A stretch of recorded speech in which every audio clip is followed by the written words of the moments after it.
Hello, and welcome to live programming here at the More Freedom Foundation. Today we are going to be talking about Israel and Gaza eventually, but we're going to be going bigger picture as well. The main focus today will be on both regional and larger geopolitical implications of this conflict. We will get a lot more detailed about the Middle East as we move forward. I think the last time we went live, the focus was on incredible sadness at both what the Hamas attack had wrought and the inevitable Israeli reaction that we've been seeing unfold. However, with today's presentation, I don't really want to focus on Israel or Gaza, Israel or Hamas, the Israeli government or Hamas in any particular detail. I'm now moving from sort of grief and sadness to rage. And it is rage against the U.S. military-industrial complex that I believe to be the prime author and the prime beneficiary of this just these horrific events in the Middle East. Not just in recent months, but going back decades. And I'm going to talk about that, and I'm going to talk about how the United States benefits, the United States empire, not the United States taxpayer, the U.S. public, but U.S. empire, the U.S. military-industrial complex benefits from this conflict, no matter how bad it gets. Any plausible step forward from here serves the purposes of Washington, D.C., U.S. empire, the U.S. military-industrial complex. And I'm going to talk about that and just how profoundly sad and disturbing that is, and how disturbing it is that this is really the only place that you're getting this information, because it's pretty eye-bleedingly obvious if you're like me, who's just been free from any, the More Freedom Foundation, free from any sort of influence and just looking at the world with open eyes over the past 20 years. It's just so obvious. Before we get started, some preliminaries. You'll see there's a chat function on both of the platforms that I'm streaming on right now. You are encouraged to say many things, almost anything you want. We have a very open approach to what is discussed here, unlike the TikTok platform, which I'm sure will be booting me off shortly, and I'll stop having to go back and forth like this. However, you are not allowed to attack other people in the chat. You are not allowed to disrupt the chat. So if you start posting all kinds of repetitive stuff, you are not allowed, and this is especially important when talking about this conflict, to use genocidal language. Any kind of, just nuke Palestine, or, do this, that, or the other thing is simply unacceptable. I don't have the bandwidth to follow both of these things as they have to deliver this presentation, which should take about half hour, 45 minutes to an hour, and also monitor the chat. So I have Loga Cool Extreme. He is the monitor. There is no appeal from the court of Loga. If you start acting out in the ways that I described in the chat, you will be warned by Loga. And if you do not listen to Loga, you will be booted off the server, and I believe booted off any access to any of my content for all time. There is no appeal from the court of Loga. What he says goes, so listen to what he says. Also preliminary, if someone in the chat could let me know that I'm coming through okay, that would be good as well. Let's jump into it. So there are two levels to this. What I want to discuss today, I want to talk at sort of the macro level about, frankly, U.S. empire's monstrous fraud. This is a concept that I've been sort of developing over the past couple days, and I think we'll probably end up in a produced video before too long. And the sad fact is that no matter how badly the ramifications of this Israel-Palestine fight go, no matter how badly, how horrific it gets, if it expands into a regional war, if it convinces China to invade Taiwan, which seems unlikely at this point, but if things go as bad as anybody could imagine, it still serves Washington, D.C.'s massive fraud. It's still in service to what the United States government has been perpetrating on the American people for the past 20 years. That happens no matter what. However, in this presentation, after I go through that, identify this monstrous fraud, talk about it for hopefully just 10, 15 minutes or so, I will go into detail and some of the scenarios that are a possibility and how all of them serve U.S. empire. There's no scenario of breakdown here where anybody is hurt less than the United States. And as we've seen over the past 20 years and the incredible chaos that the United States has wrought on the world, the main victim was our only plausible rival at the beginning of this century, the European Union. Well, of course, millions of people in the global south, but we're talking about geopolitics and power relations here. So I guess let's get into it. I became particularly enraged this past week or so by an article published in Foreign Affairs by a man named Robert Gates. He's actually one of the most respected people in Washington, D.C. when it comes to national defense. He's seen as this great guy because he was appointed by Republicans, and then he worked fairly well with the Obama administration, I believe, for a year or two. So he's this sort of semi-bipartisan figure, and he used all of his gravitas, he used all of his power to write an absolutely abominable crystallization of this fraud. I think, again, you'll hear more about this article from me in more produced form, but I thought it was worth just reading the first paragraph here. This is the fraud that Washington, D.C. has perpetrated on the American public and the world for the past 20 years. This is written very recently. Do I have a date on that? This was in Foreign Affairs on September 29th, 2023. So I guess this actually happened before the events, but it is helped by these events. The United States now confronts graver threats to its security than it has in decades, perhaps ever. Never before has it faced four allied antagonists at the same time: Russia, China, North Korea, and Iran, whose collective nuclear arsenal could within a few years be nearly double the size of its own. Not since the Korean War has the United States had to contend with powerful military rivals in both Europe and Asia. And no one alive can remember a time when an adversary had as much economic, scientific, and technological and military power as China does today. This is the fantasy of the axis of evil speech. This is the fantasy that's necessary to perpetuate the U.S. military state. You have to create the idea that the United States is beset by a number of rivals, because the United States is so clearly, obviously, vastly more powerful than any potential rival. You have to create an image that there's this incredible mass of different little players that are working together in close concert. In 2002, George W. Bush permanently pissed away the post-Cold War utopia and the goodwill that 9/11 had given us, frankly, that we were horrifically attacked. In 2002, he made an axis of evil speech, which quite ridiculously talked about Iraq and Iran, two very firm rivals. Iraq, one that had been utterly defeated in 1990, 1991. Iran, a country that had spent the 90s desperately trying to work with us and had just facilitated our conquest of Afghanistan in the aftermath of 9/11. And North Korea, a sort of batshit crazy communist state that had almost nothing to do with Iraq and Iran. And this was this fantasy that really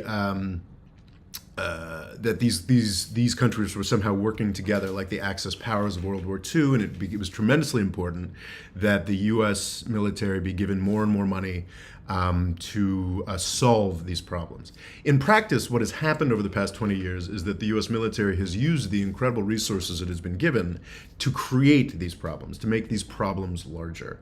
The myth, the founding nonsense of really all post 9/11 foreign policy. We didn't really have a foreign policy between the Cold War and 9/11, so really all foreign policy for the past 20 years has been really aided by the fact that China and Russia can now be added to this list of axis of evil, this list of enemies. What's crucial to emphasize here is that every dollar that the Pentagon has been given over the past 20 years has been used to make this problem worse. It has been used not to fend against this situation, but create this situation.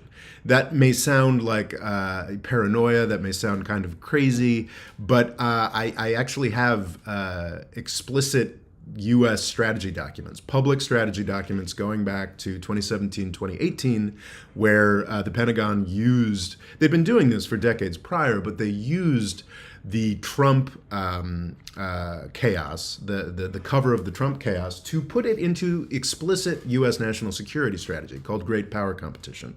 Since 2018, the United States has been consciously working to provoke enemies that they can use. So they've been using the U.S. taxpayers' money to create conflicts with Russia and China that it can then use to get more U.S. taxpayers' money. And this obscene Robert Gates article in Foreign Affairs, which you should check out, is basically a big case talking about how terrible it is that the United States spends so much money on Social Security and Medicare. They really, really, really must give more money to the Pentagon so that it can create larger versions of the problems that it has created. That is the monstrous fraud at the heart of U.S. empire, and that is a fraud that is being so completely aided by this Israel-Palestine issue. What makes this more complicated, what makes this more difficult for the Pentagon, for the U.S. military-industrial complex, is that the United States is still, to some degree, not in its foreign policy in any sense, but is still to some degree a representative democracy. This means that every president since George W. Bush, who was a complete non-entity and patsy, or actually firmly believed that it was important that the United States go out and murder people. If he had any convictions, those were the ones that he had. We've seen that actually in his interventions since the Hamas attack. He firmly believes in going out and murdering people, and that's the highest and best use of the United States. Obama, Trump, Biden have all struggled, have all tried desperately to wean us off of the military-industrial complex's teat, and they have all failed. Obama, we all know, did the Iran nuclear deal that actually just completely resolved the only real security threat that the United States had left in the Middle East.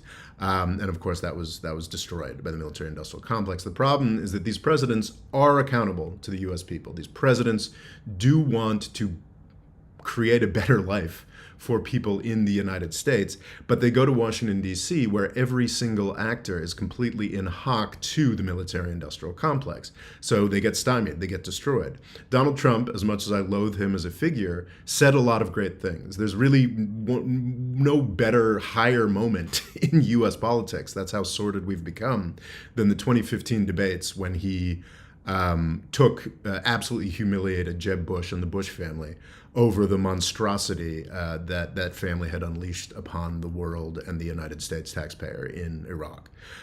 Truly one of the great moments. Of course, Donald Trump had zero governing capacity, as a monster of self-regard. He probably never even really believed those good things he said about the wreckage of U.S. foreign policy. He just saw it as a path to serve himself.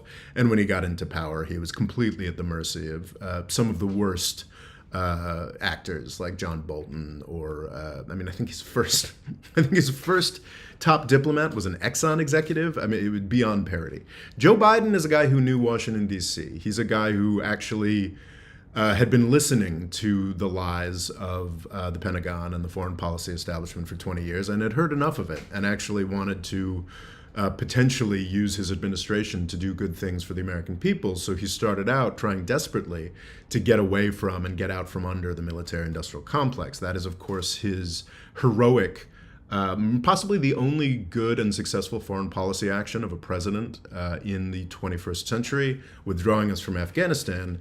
And he has, of course, suffered the consequences for that ever since. The U.S. media, which is completely in hock to the military-industrial complex, used that to tank his approval ratings. That's the point at which he fell under 50% approval ratings, and he's never come back. What we're seeing in Israel and Palestine, and the speech that he gave yesterday was the complete destruction of Joe Biden as an anti-military industrial complex figure. If you compare that axis of evil speech with George W. Bush, the truly worthless creature of the military industrial complex, the guy who murdered the post-Cold War utopia, if you look at the axis of evil speech and you look at the speech that Biden gave yesterday, there's almost no difference. I do believe that the project in Ukraine that the United States is currently carrying out is worthwhile. We are actually defending a constituency. It is, of course, a constituency that we created specifically to create this war. But I do think it is a worthwhile endeavor to defend the Ukrainians from Vladimir Putin, a guy who we got appointed.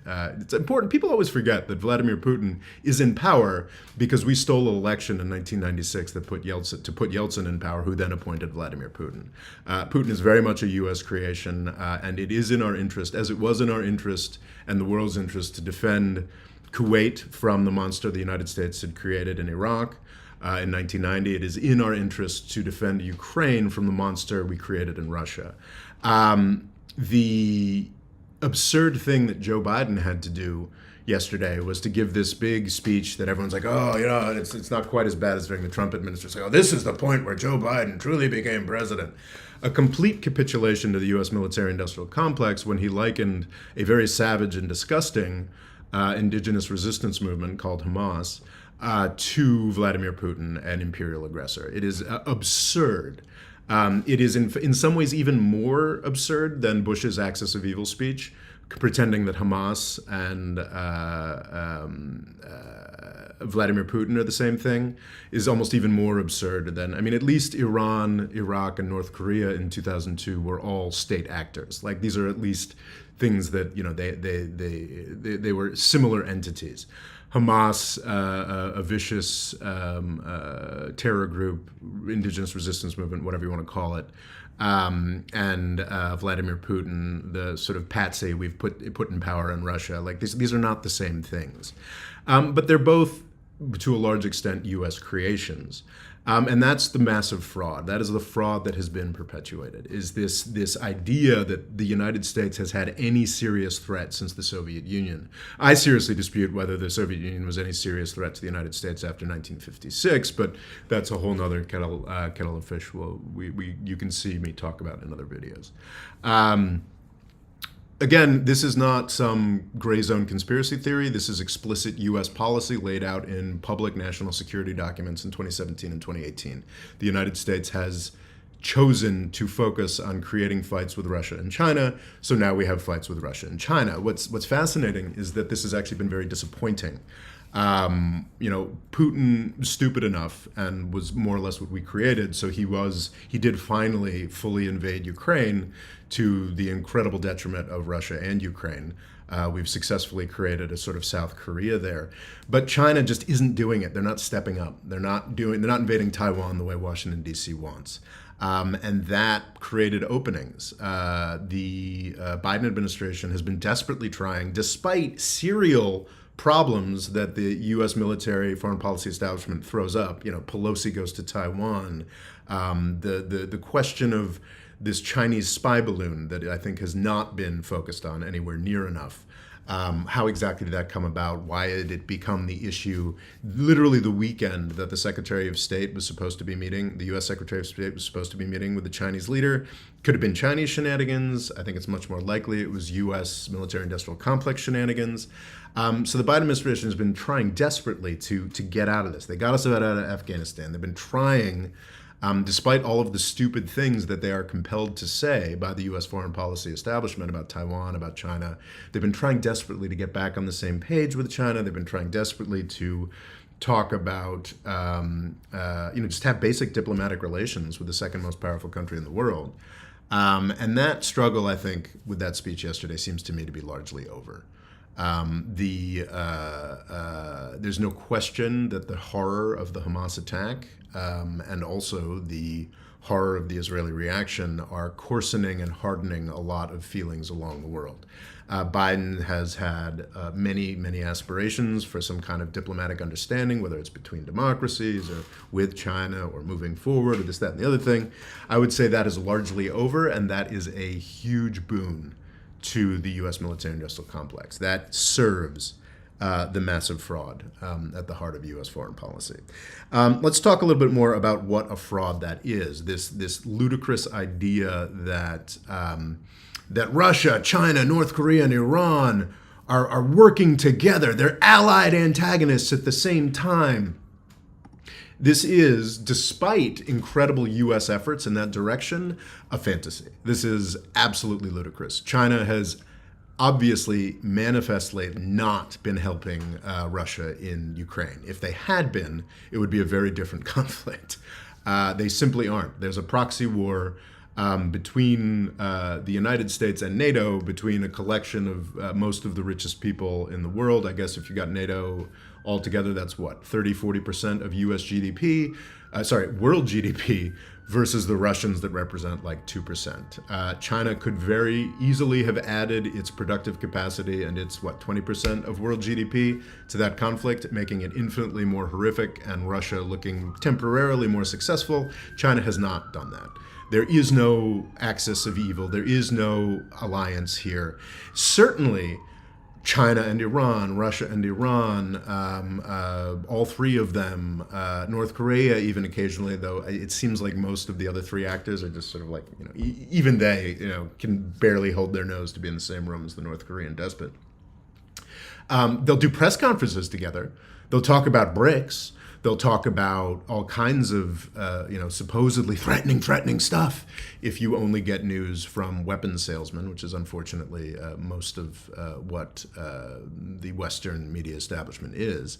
But it's nonsense. There's no there. Yes, Iran ships some drones to Russia, but it's laughable that the Iranian economy in the state that it is seen as somehow contributing to Russian war efforts. It's beyond comedic. It's a joke. Fundamentally, Chinese interests are fundamentally inimical to Russian and Iranian interests. It is only through an unrelenting program laid out in part in public national security strategies going back 5 years, program of pushing them together as much as possible so as to create a large enough threat to cheat the U.S. public out of more money.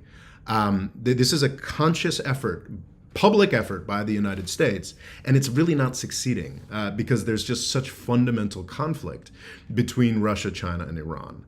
If you see a big deal talking about how Russia and China have a deal or Russia and Iran have a deal, it is almost always sort of sprinkled on top with like, oh, maybe we'll talk about pharma or manufacturing. It is always oil and gas related.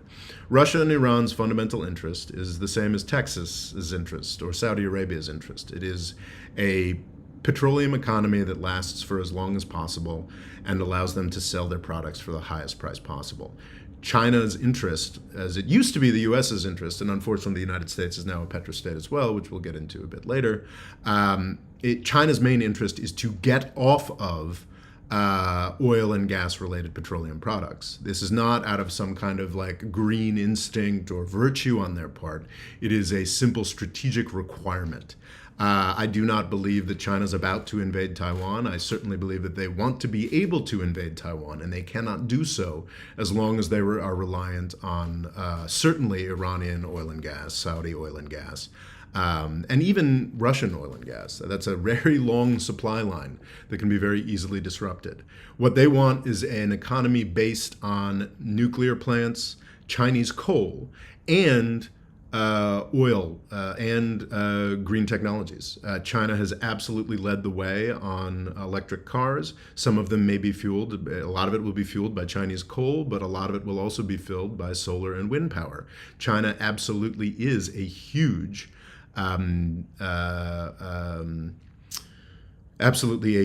green titan that has made many massive changes to the world economy possible and will make a further energy transition possible, not by 2030, but by the middle of this century, for simple strategic reasons. China's most basic strategic concern is getting off of dependence on foreign oil and gas. Russia and Iran's main interest is to sell as much oil and gas as humanly possible to China. These are not countries that have anything in common other than the United States' program of balls out aggression against them. Again, like that's how this works. The foreign policy establishment, the blob, the military-industrial complex, the deep state, whatever you want to call it, uses the threat of outside powers to get more money from the U.S. public, and then uses that money to create larger threats against the U.S. public. That's what they do. And with this horrific Hamas-Israel thing, whatever happens, it has already and is going to continue to serve the interest of this fraud, of the U.S. empire's great fraud. So that's just an incredible baseline success. That is an incredible baseline success. What was James R23 asks, was Ron Paul right in 2001 defund both Israel and Palestine? I'm dealing with James's comment because he did a super chat. Thank you so much, James. Generally speaking, I would ask you hold off the super chat questions until the Q&A period, which should start in about a half an hour. Thank you for the super chat. If you guys just want to give me gifts as I'm talking, that's cool too. But I don't want to jump off midstream. Now, I don't want to imply that the United States is omnipotent or omniscient. We are not. What we have done is we have been the most powerful country in the world since 1917. And we have steadily, in some ways that are very intelligent, the ways in which we've done so intelligently are not things that people talk about. It's about banking and financial networks. It has nothing to do with what the Pentagon has done and very little to do with what the Department of State has done. There are many intelligent ways that we have organized the world to be automatically for our benefit. There are many very stupid ways. The utter destruction of the Middle East over the past 20 years has been a really brutal way to do it, a stupid way to do it. It's something we did not have to do, but it has been effective in ways that means that the wreckage that is left, no matter what happens, it functions to our benefit. On that wider level of making the world look scarier and less secure and divert more money to the Pentagon. But also, I was going to do up like a decision tree, like if this happens, this is how the U.S. wins. If this happens, this is how the U.S. wins. If this happens, this is how the U.S. wins. It is a no-lose situation for the United States, even if there's some kind of horrific ramification here where we get some kind of massive terrorist attack against the United States out of rage at the ethnic cleansing of the Palestinians that is now explicit Israeli policy.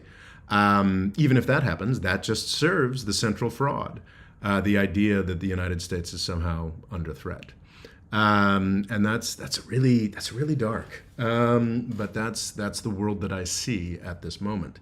Again, the fundamental idea that China, Russia, and Iran would ever have common cause is nonsense, because China's most fundamental, cherished strategic goal is to stop buying oil and gas from Russia and Iran, which is at this point would be an existential problem for both Russia and Iran.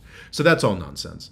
I think regardless, Russia, Ukraine, the horrors in the Nagorno-Karabakh issue, which is a completely different set of circumstances that I've discussed at length on this channel, and now Israel-Palestine.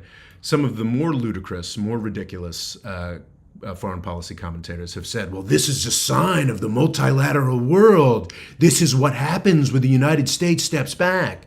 You're all probably familiar with this absurd trope being used against Obama. Well, the reason the Islamic State rose is because Obama pulled us out of Iraq, which is utter hogwash. The reason the Islamic State rose is because U.S. intelligence community, and including to a degree the Pentagon, worked to create a jihadi free fire zone in Syria. It was the Obama administration's aggression in Syria that created the Islamic State, not the sensible, agreed upon pulling back from Iraq. But that ideology is applied everywhere. So now what Robert Gates was writing about is how the United States pulled back and now it's a multilateral world. That's why we're seeing this problem in Ukraine and Taiwan and the Middle East. And that is utter hogwash. I've put up multiple produced videos talking about this fantasy of U.S. Middle Eastern withdrawal, which is utter hogwash. Estimates vary. There has been some small troop drawdown because we put so many more troops back in Europe. So there's no longer 60,000 U.S. troops in the Middle East. There's now maybe 30,000 U.S. troops in the Middle East at an estimated cost of $60 billion a year. We've only got 3,000 or 4,000 troops in Iraq and Syria, these countries that both desperately don't want us to be there. But we've got 10,000 in Bahrain. We've got less now, but we have had as many as 12,000 troops in Qatar. We've got something, a well hidden, but somewhere around 5,000 troops in Saudi Arabia and the UAE. It is utterly garrisoned. The idea that anything about what's happened in the Middle East over the past 20 years is about U.S. withdrawal is a flat-out lie that can only be put about by people who are either incredibly ignorant or incredibly stupid. Let's do a little Middle Eastern history. And this is another fundamental lie, is this idea that the Chinese or the Russians are somehow stealing a march on us in the Middle East. They've got relationships in the Middle East that are incredibly threatening to us. And it's frankly nonsense from a historical perspective and nonsense from a practical perspective. I uploaded a short this morning, or actually just about an hour ago, talking about how there's literally nobody in the Middle East left for China or China or Russia to work with. At immense sacrifice, immense cost, Russia has worked very, very hard, along with Iran, to try to prop up Syria over the past decade. They successfully ended the jihadi threat to. If the United States policy had been allowed to go forward, we would have had an Islamic State in control of significant swaths of Iraq and Syria, like a jihadist superstate. We're still maintaining and feeding jihadists in Idlib province. But the Russians, at immense sacrifice, have crushed that jihadi threat to Syria, but it's basically, they've maintained it as a bombing range for NATO countries like the United States and Turkey, and for Israel. So that's their big success. And the reason they work so hard to maintain Syria is there's just nobody left for them to work with. Iran is a very carefully maintained and cultivated rival for the United States and Israel. Every serious problem was resolved between the United States and Iran with the Iran nuclear deal. There's no plausible way for Iran to threaten any U.S. interest other than having nuclear weapons. They completely signed away their ability to do that with the JCPOA, which is part of a very long, consistent path for Iran. Iran has desperately wanted to be friends with the United States since the 1990s. In the 1990s, they had paperwork with Conoco, I think, no longer extant U.S. oil company, but they were going to invite in U.S. oil companies in the 1990s. That was a conscious policy on their part to try to come in from the cold, and Israel and the United States stopped it because they were already forced by the U.S. public in the 1990s at the end of the Cold War. They were being forced by the U.S. public to cut defense spending, and if they were without Iran, oh my God. So Conoco lost out because always the military-industrial complex is more powerful than the oil industry or any U.S. industry. The classic Iraq, it's a war for oil. It wasn't a war for oil. It was a war for war. And that's the monstrous fraud at the heart of U.S. foreign policy, is that the main goal of every actor in Washington, D.C. is war for war. That's what we want. It's not the Israel lobby. It's not the oil companies. It's war for war. In fact, I would argue that the Israeli government of the past 20 years, the ridiculously failed on every aspect government of Israel over the past 20 years, has mostly been a subsidiary and a pawn of the U.S. military-industrial complex. But that's a whole nother issue. So if you look at the Middle East and compare it to what was going on in the Cold War, comparing it to even what was going on in the 1990s, it is ludicrous to pretend that the United States is anything other than an imperial hegemon there. The United States does not have, like some 19th century or 17th century empire, large swaths of land that it directly controls, but the Middle East is probably the place that's getting closest to it. The most powerful actors in the Middle East and North Africa are Saudi Arabia and the United Arab Emirates. These are very like British India style pocket potentates. One of the saddest betrayals of the idea of BRICS, this idea of a real challenge to the United States, was their incorporation of Saudi Arabia and the UAE at a recent meeting. And that's the point where it's like, okay, this is just a joke. Saudi Arabia and the UAE, their main approach, the main reason they still exist is the billions and billions of dollars that they spend in Washington, D.C. They know that if they work with the military-industrial complex, they can guarantee a longer existence for themselves. There is no there. These are not countries. These are countries that for Washington, D.C. political purposes, to attempt to make the United States feel a little jealous and give them more handouts, they will flirt with China and Russia, but there's nothing there. There's no real state capacity. There's no real military capacity. Jim Mattis, the Secretary of Defense, loved to talk about the UAE was little Sparta. There are friends that are so useful and so helpful. And have you seen what little Sparta and massive Saudi Arabia managed to do in Yemen over the past decade? Lose miserably to what was a ragtag militia of a religious minority in 2004. And over the course of 2 decades, these great Middle Eastern powers managed to turn the Houthis into the most powerful element in Yemen. It's laughable that these people are worthwhile allies. They are militarily completely dependent on the United States, and certainly managed to embarrass individual U.S. politicians because they work with the U.S. military-industrial complex to do so. We're seeing that tension with Saudi Arabia and Joe Biden because the Saudi Arabians are just Republicans now. So those aren't real. There's no in there. There's nobody for China or Russia to actually work with there. These countries will flirt with China and Russia to get more money out of Big Daddy in Washington, D.C. And there's nothing else left because of the Arab Spring was this incredibly promising democratic moment in the Middle East, and the absolute monarchs that do have endless sources of money convinced the United States to help them crush that. And we did. And there's simply nothing left. Let's do a little bit of historical comparison. Because of U.S. support for Israel, that is certainly much more unquestioning than it was during the Cold War, the Middle East was always a really difficult place for the United States. I maintain that the Cold War sort of ended in 1956, and it was only U.S. errors that kept it going thereafter. The Middle East sort of looked like the livest place and the place where there was real U.S.-Soviet competition because the United States sided with Israel, and the Soviet Union sided with the other 400 million people in the Middle East and North Africa. And it's an indication, of course, of incredible U.S. power that we were able to win in the region with 7 million allies against 400 million and the Soviet Union, which I think is just another illustration of how farcical the late Cold War was.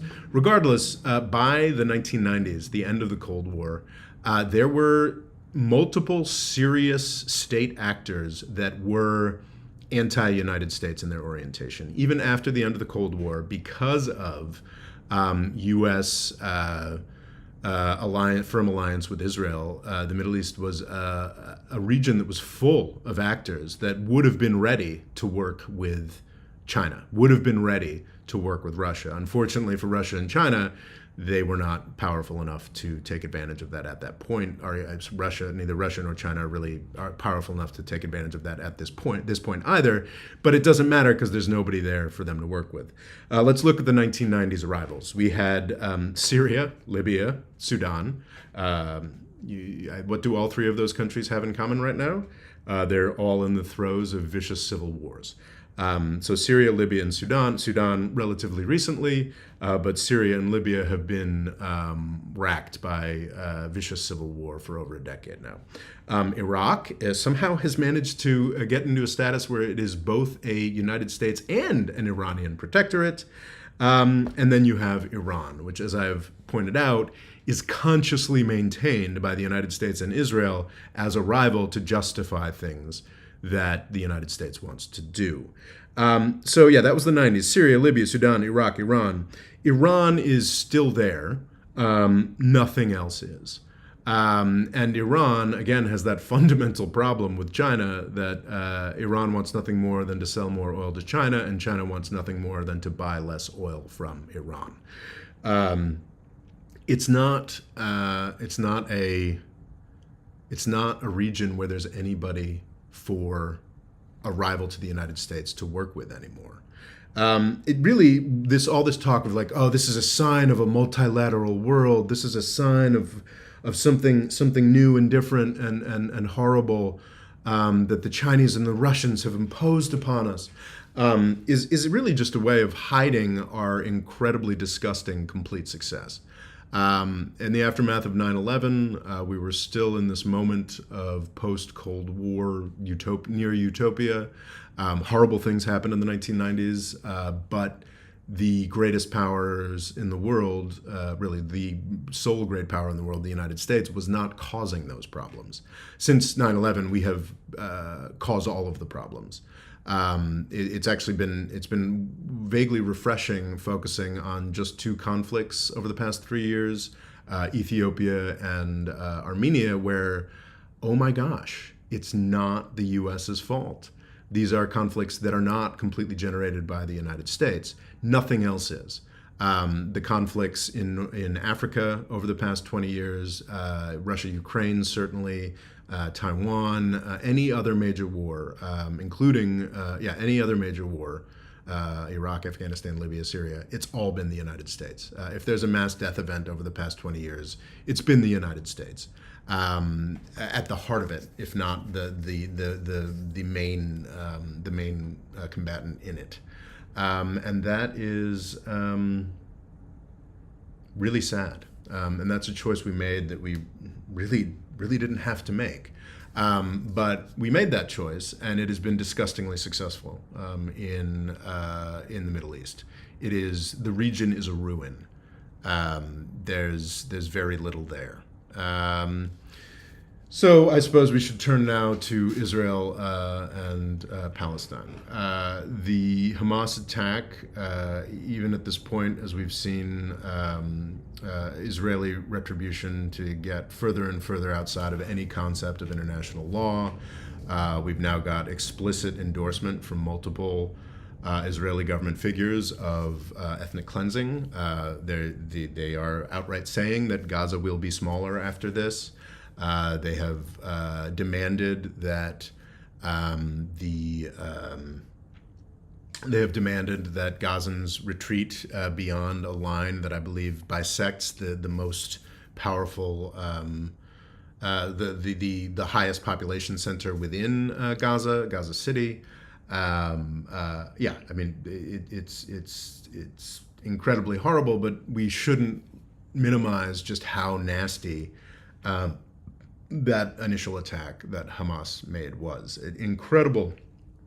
Incredibly stupid for the long-term existence of the Palestinians, but what it did very effectively, which again serves the United States, is end the prospects of Israeli normalization with Arab countries. And that's actually pretty good for U.S. empire. It's not so good for the Trump and Biden administrations that had been foolish enough to pretend that there was some kind of legitimacy to the Abraham Accords. The fact has always remained, that most Arab publics are deeply offended by the successful and undefeated, and I believe undefeatable, settler colonial project that is Israel. I say that as an American product of a successful settler colonial project. A lot of people want to see that as just like instantly pejorative. It is what Israel is. It is what the United States is, which is at the heart of I think the affinity between the two countries. No matter what happens in Israel-Palestine. I did a 2-hour live stream last week talking about the incredible potential for destruction here, the way that the United States could get into a $1 trillion war with Iran. all of that works in favor of the U.S. military-industrial complex. And more broadly, the United States is in such a good position relative to every other actor that I don't see a real way for even the U.S. public to suffer much, other than just the continued falling into this decades-long process of falling into a much more imperial type situation. As a empire gets more and more brutal and more internationally focused, the publics of the metropole, the center of the empire, always suffer.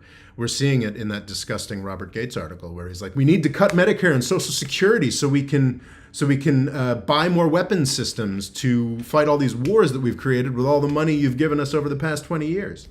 That is certainly a way that the U.S. public will suffer, but there's just no scenario of larger conflict in the region that doesn't serve the United States. One of the stupider things that has been happening in the Trump and Biden administration is the Abraham Accords. This idea that Israel was somehow served by making deals with essentially worthless states like Saudi Arabia and the UAE and Bahrain. The only folks who had signed it thus far were Morocco, which is essentially on another continent. Not really that important. What they got was in return, Morocco got to annex some land, so they were perfectly fine signing a deal with Israel that actually sort of formalized a relationship that was already okay. That's real, though. Morocco is a real country. It does have real relationships with Israel. That was something. Sudan signed that. Sudan is, of course, now dissolved into a horrific civil war, in part contributed to by the fact that their democratic transition was completely delegitimized by the fact that the United States forced them to sign a deal with Israel. Bahrain is a Saudi protectorate, not a real country. The UAE is, a series of shady deals that calls itself a country. And they have signed. The big hope of the Biden administration was that Saudi Arabia could be convinced to sign a deal. The thing was that what Saudi Arabia wanted in return was something that the United States desperately did not need to commit to. Saudi Arabia wanted some kind of Middle Eastern NATO that would commit the United States to come to the protection of Saudi Arabia. These are the 9/11 people. You guys know that, right? This is the country most responsible for 9/11, and the Biden administration was seriously contemplating signing an agreement with the 9/11 people in order to get them to sign an agreement with Israel. Absolutely terrible idea that can only make sense in the incredibly limited, incestuous, and inexplicably successful politics of Washington, D.C. That, thankfully, I believe, is over now. Absolutely, there are all kinds of, because there's nothing else to focus on right now, there's all kinds of folks in the Biden administration, the broader foreign policy establishment, and Saudi Arabia who are like, well, maybe we'll be able to get back and sign this deal in 2 to 4 years, and maybe they will, but 2 to 5 years from now, the oil price is going to have some really, really inevitable consequences for Saudi Arabia that make it pretty clear to me that we're never going to get a Saudi deal with Israel. And that is an incredible success story for Hamas. As of 2 or 3 weeks ago, the assumption was that the Palestinians just didn't matter anymore. There weren't any serious states left in the Middle East, just different varieties of U.S. client states that were confident that they could ignore their people and could ignore the Palestinians enough to just do these deals and move on their happily imperial way. That is not the case, and that is great because I believe Saudi Arabia is necessarily going to fall over the course of this decade, and it would be a much, much worse process if the United States was formally committed to the survival and perpetuation of the Saudi monarchy. We aren't now, so that's just an incredible silver lining right there off the top. United States wins.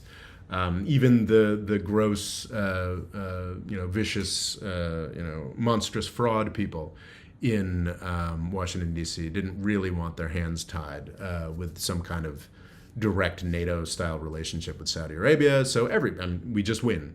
That's no longer happening. As far as the higher levels of tension in the region, it's been instructive to me over the past week. I think the highest level of danger, I am not in any way saying that there is no danger of a broader war between Israel and Iran. I think that is still a high risk factor. And I think that if we did get an Iran-Israel war, then the United States would very likely feel compelled to jump in. There's been some tension here. Presidents actually are responsible to the will of the people. Apparently, someone in the Biden administration or somebody in the broader blob, deep state, said basically if Hezbollah, a militia in Lebanon that is a militia up in the north in Lebanon that is beholden to Iran, if they jumped in on this Hamas fight with Israel, then the United States would definitely just jump right in. That would be completely illegal under U.S. law. There's no justification for the United States to just agree to jump in on such a conflict. But the U.S. empire had won that. That was something that was just going to happen. Biden, because he's still responsible to the American public, pushed back on that a little bit. But really, what Biden wants really matter at this point? The U.S. military industrial complex has crushed him, not as quickly or as comprehensively as it crushed Donald Trump and Barack Obama, but it has, I would say, indisputably crushed him. So that's something that's just on the table. It's just sort of understood in broad swaths of Washington, D.C. and U.S. media that if Hezbollah and by extension Iran jumps into this conflict between Gaza and Israel, then the United States is just going to jump in. That's just understood now. That's not legal. That's not been U.S. policy, but it's just a fact now. That's an effect of this thing. There were very few, terrifyingly few speed bumps in the way of the U.S.'s next $1 trillion war in the Middle East, and now there are even less. That is another victory of U.S. empire, certainly not for the U.S. taxpayer. However, over the past week, I've been pleased, pleasantly surprised that there has not been any U.S.,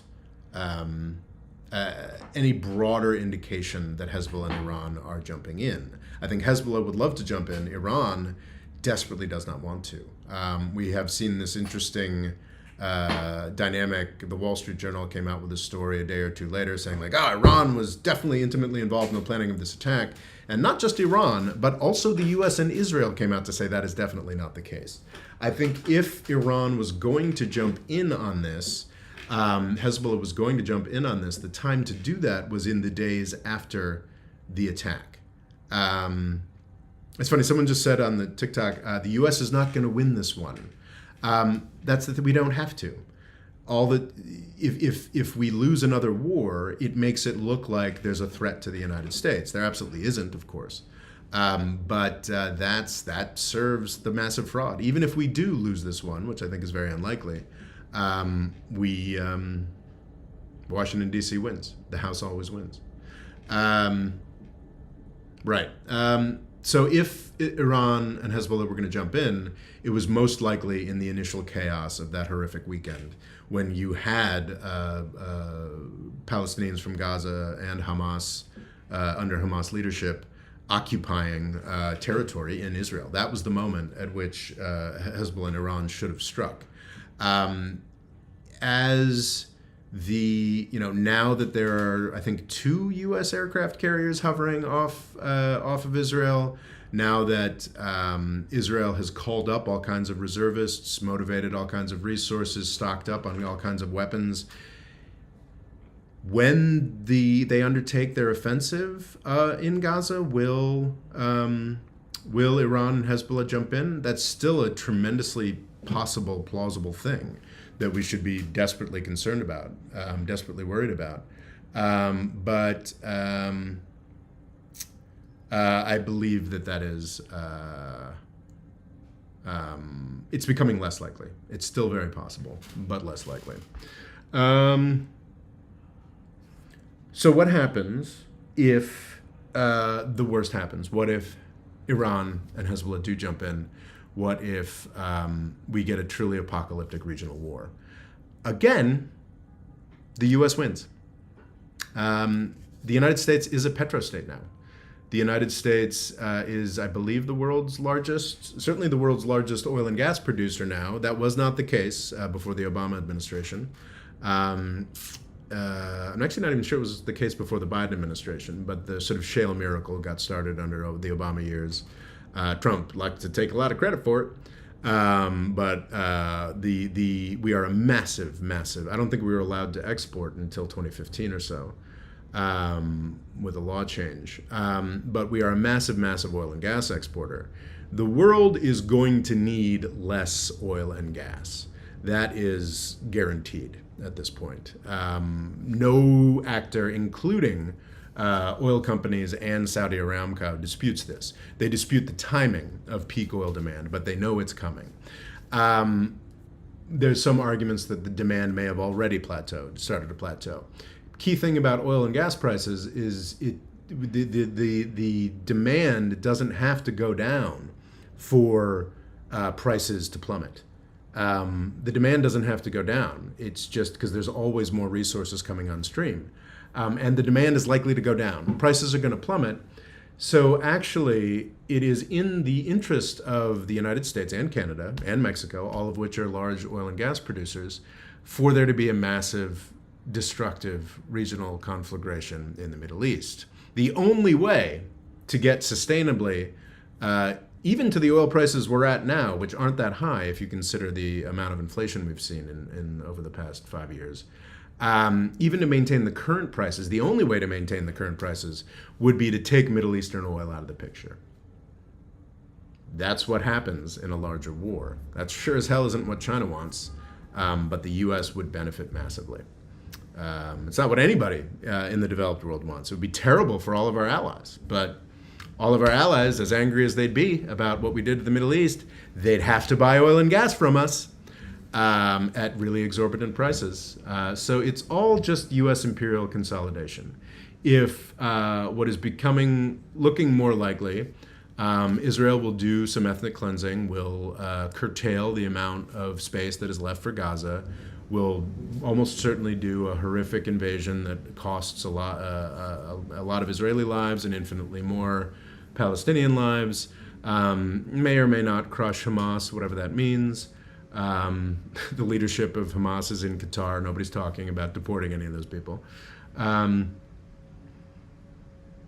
So they'll probably constrict, do real ethnic cleansing, I think by the UN definition, technically genocide, cut down the amount of territory that is left in Gaza, and then we'll just go back to the status quo.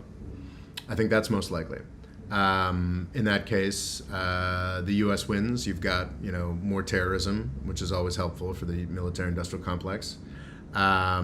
Or we could get a wider war. We could get a more serious conflict. In that case, the Middle Eastern oil goes off the market, and the U.S. wins. So yeah, this has been a pretty grim presentation. I think I have laid out how U.S. empire wins, no matter what happens in Israel and Gaza. And that's the world we live in. Happy to have TikTok has still let me continue to talk, which I'm impressed by. Got 190 people over there. Got 150 people over here on YouTube. What are the questions? As ever, if you wrap your question in a super chat, that question will be answered. But I will attempt to continue. Curiosity closet. I just don't see why anybody would just give up land. Why would the U.S. care? And if the EU started doing that, they would have to do it to France, and they can veto. I don't understand what that is in reference to. Do we have questions? Extract on YouTube. I'm so scared for the people in Palestine. Yes. This has been a pretty cold, cruel presentation here. You should be scared for the people in Palestine. You should be scared to a lesser degree for the people in Israel. But we have seen thousands of Palestinians killed thus far, vast majority of them innocent civilians. Collective punishment has always been the policy of the Israeli government. It is now their open policy. Gaza has been treated very poorly, but as I predicted years ago in a video you can find on YouTube, that policy is now getting infinitely worse. And every success that Hamas has on the scale of the horror they perpetrated on Israel a couple weeks back means that Israel gets to take the gloves further off. I think that it is underemphasized the extent to which I think the way that we tend to frame it is that the United States gives Israel money so that it can brutalize Palestinians. I don't think that's entirely accurate. The United States gives Israel money so that it will brutalize the Palestinians less. We pay for things like the Iron Dome, so there are fewer costs to Israel that create Israeli demands to be super brutal to the Palestinians. That is largely over, unfortunately, for weeks to come, and a lot of ethnic cleansing can be done in a couple weeks. So yeah. Thoughts on possible women drafting? I'm terrified if it happens. I don't think that we're talking about in Israel. I believe women are already drafted. In the United States, I don't think anybody's going to get drafted. I think we're going to continue to do this. We have absurd capabilities that we can use, and frankly, a lot of military resources that have been, it's been 2 years since they've been deployed in Afghanistan. We've got all kinds of special forces guys who are probably chomping at the bit to do whatever would be called upon. So yeah. Thoughts on the ethnic cleansing in Sudan going on right now? There should be more talk about the ethnic cleansing going on in Sudan right now. There is some, I don't think it's unfairness. I think that the nature of the Israel-Palestine thing with European-led, at least populace, repressing largely browner people does, for legitimate reasons, call more attention. But I don't think Israeli supporters are entirely wrong when they point out that there are all kinds of horrible things happening in the world. Unlike the Israeli government, however, the United States is not currently heavily funding either side of the horrific civil war in Sudan that we know vanishingly little about. I'm embarrassed that I haven't been covering it. I need to dive back in on that and at least do some shorts. But that is worth bringing up, that horrific civil war. Pete Wenzel, thank you so much for your first super chat. It's very generous. Pete Wenzel, do you have a question? I have not seen a question, but thank you, Pete Wenzel, for the super chat. DKD asks, what happens if Israel kills 1 million people in Israel? How will it be responded? Israel will not kill 1 million people in Israel-Palestine. That won't happen. Not now, anyway. If we do get a broader regional war, Israel's hands will be even freer. If Hezbollah, starts just bombing massively, then then maybe we could see not 1 million people. I think probably Israel's going to have run into eventually. I mean, they've killed 4,000 people right now. When they get into like the tens. 20,000 people off of this war, I think you'll begin to see some very real pushback from the United States, and they'll stop it, they'll lay off. But the thing is, what Israel's probably going to get out of this is an incremental gain. They are going to more significantly constrict the territory of Gaza. That is going to be done through quite possibly military direct on the ground military forces. It's just also going to be done through like indiscriminate bombing. I think what has already happened in Gaza is that there is a pressure of bombing that has not been experienced yet to this point. And under that pressure, I think hundreds of thousands at least of Palestinians have moved beyond the line that the Israeli government has put together. The Israeli government said you must. Initially, they said within 24 hours you need to vacate this entire part of Gaza. My question is whether anybody will be allowed to go back to Gaza or that section of Gaza. So I think what's going to happen is the Israeli government, at the cost of 10, 20, 25,000 Palestinian lives. It's horrific that I'm just so coldly putting that out there. I mean, whole families extinguished, but not 1 million people, as you'd suggested. At that lower cost, Israel is going to be able to carve off significant chunks of the territory of Gaza. I think that's the most likely result here. I think that's almost an inevitable result here. I could be wrong about that. Always a mistake to say something is inevitable. David Masaka says, do you think the deal with Venezuela will go through? Thank you for bringing up some good news. This was and I should do a short on that. It's nice to see a little bit of good news for once, right? The U.S. government, the second that Russia invaded Ukraine, I said we desperately needed to have serious opening with Venezuela and Iran. We should have done it that week if we were at all serious about truly using the Ukraine opportunity to change the way that the U.S. was seen in the world. We would have jumped right back into the Iran nuclear deal, which was still just a possibility a year and a half ago, and we would have started dealing with Venezuela. The Biden administration is constrained, was not able to do that because of the power of the U.S. military-industrial complex. But they did start trying desperately to arrive at some kind of understanding with Iran. There was no question of the deal. There was no question of sort of moving forward in those regards. But there was there was, and we were talking about as recently as 2 weeks ago, the de-escalation between Iran and the Biden administration. That still is the case. The main thing that the Biden administration did was stop enforcing our illegal, outrageous sanctions against the. We didn't stop entirely. We stopped enforcing our sanctions against the Iranian oil industry as viciously as we had been. It's an open question whether that's about to stop. For the past year and a half, there have been off and on negotiations between the Biden administration and Venezuela. What we've finally gotten to, I think just this past week, is some kind of tenuous agreement.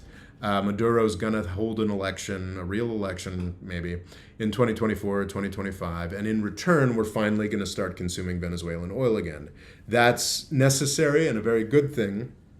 However, it does make me concerned. Does that mean we're just doing that so we can better enforce sanctions against Iran again? That's a serious concern for me. Do you think the deal with Venezuela will go through? Yeah, I think the deal with Venezuela will go through because at this point, screwing with Iran is a bigger priority, has always been a bigger priority for Washington, D.C. in general, whereas the Venezuela obsession is just sort of a weird, what's the word I'm looking for? It is a weird, like Florida electoral politics related thing. Mike Z, and again, a brand new super chat. Thank you so much, Mike Z. I'm not even sure what currency that is, ARS. Even if Palestine was gone, Israel is still surrounded by Arab countries with their own terrorist groups. The new attacks will just come from there. How is this not obviously never ending? I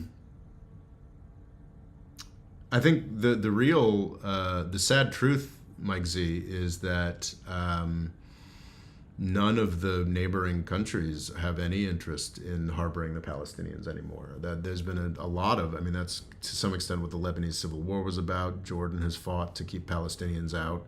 And though I do think it is a worthy argument that Egypt doesn't want to take in many Palestinian refugees because they don't want to help Israel do ethnic cleansing. I think they also just desperately don't want any more Palestinians. And I think that the environment we've created now is that if any, there just aren't, I mean, terror is not like a really large scale thing anymore. I mean, Hamas, Hezbollah are portrayed as terrorist groups. But yeah, I don't think, I think, well, Mike Z, I think the chances of there being more terrorism as a result of what happens to Palestine is high. But I think it's going to be like sort of lone wolf actors. Like I think we already had some guy in Europe, kill for ISIS or something, and it was just one guy with a knife. So we'll see more of that for sure. But I mean, Israel has not been under serious threat and is not under serious threat at this point. Terrorism is honestly just helps them better manage their public that might get squeamish. So, yeah. I hope that was not Pete Wenzel. Okay, you have a question. Thank you for that super chat. Sorry, number one, why do you think America is turning a blind eye to Iranian, Venezuelan oil exports, and is that even happening? We're turning a blind eye to Iranian and Venezuelan oil exports because we don't want to get into a $1 trillion war with Iran. That's pretty clear. Also, it really pisses, it's not a legal thing that we do. It is illegal. It is insane. It is piracy. What we do is piracy, and it's kind of crazy that it's just assumed in Washington, D.C. that it's okay for the United States to unilaterally decide that we can steal Iranian oil. That's what sanctions are. Europe doesn't agree with us on that. Certainly nobody else does. So in part, that turning a blind eye was justified within Washington, D.C., because the constriction that Russia's invasion of Ukraine put on oil, put on the oil markets, meant that it would be insane for the United States to keep stealing Iranian oil because of what that would do to the market. It actually makes the oil price lighter. The fact that we let the Chinese and the Indians buy, 3 million barrels, makes the oil price lower. So that's why that turning a blind eye is happening. We haven't really been turning in. So Venezuela's industry just completely destroyed by Trump's sanctions decisions. That's why this deal is so necessary for them to start seriously producing again. And we won't be turning a blind eye if we have an explicit deal with Venezuela, which we absolutely should. What's up with the rhetoric wondering why China isn't condemning Hamas? Yeah, I mean, China is wisely trying to play for the global south by talking about, Israeli crimes against Palestine. Maybe that's not what your question is. The rhetoric is just that, for the purposes of internal U.S. politics, this is a way of embarrassing China, but I don't think it works anywhere outside of the United States.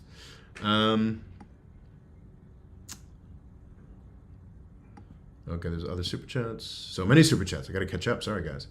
First time, long time. Love your podcast. Thank you, Darian Fisher. That's very kind. Do you have a question, Darian Fisher? I will look out for that going forward. Scott Locks, doesn't U.S. support for Israel apartheid state guarantee a China BRICS getting popular in the entire Arab world? Absolutely not. It doesn't guarantee a thing. If we get a broader war that interrupts, that if we get to a point where we're trying to tell India and China that they can't buy Russian or Iranian oil, or blow up the Gulf, then I think at that point, yes, I think BRICS will get more momentum. But I mean, the entire Arab world, as I demonstrated in this presentation, that what's left? There aren't any serious governments. There are a series of dictatorships that are to varying degrees in hoc to the United States government. I don't. I'm sorry, Scott. I know you hate this. I just don't take BRICS that seriously yet. I do agree, though. I think I said this in a short, that if we get a broader war with Iran, absolutely, India and China will agree on having trouble with that. Of course, at that point, India and China will also be desperate to buy oil and gas from the United States. Is it gross? AA has chipped in 10 has chipped in a super chat. AA says, I wonder if this will cost Biden the 2024 election. I doubt it, but I don't know. That there are so many important variables. I think despite the polls, despite his low approval ratings, I have faith that if we were to see another debate between Biden and Trump, where Biden was capable of stringing sentences together, I do think Biden would probably win. But there's no guarantee for that. There's no guarantee. He gave a very short speech last night, but would he be able to handle the debate without looking more foolish than Trump? That's a great question, and I think not one we have an obvious answer to. So yeah, I worry a lot about that. AA. Darian Fisher, no question, just tuning in at work. Oh, thank you, Darian. That is very grateful. It's very kind. I am very grateful.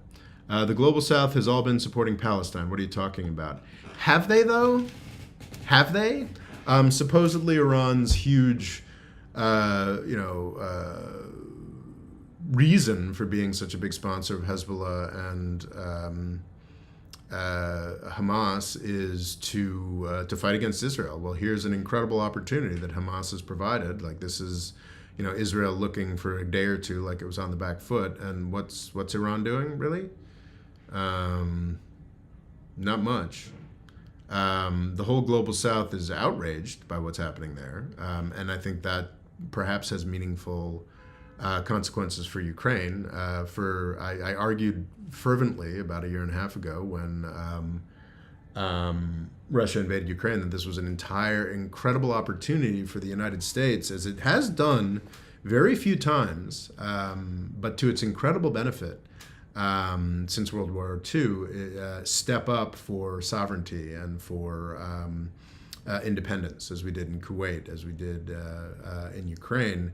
And that was a great opportunity that is now faded because it's going to be very hard, especially in the coming weeks, to think of the United States as anything other than a sponsor of imperialism and destruction, which is a sad lost opportunity. But honestly, if it gets us to a point where we get to the victory state that we wanted in Ukraine, where basically we convince Zelensky or his successor that he has to negotiate with Putin and start building Ukraine into the South Korea equivalent, what an extraordinary U.S. victory.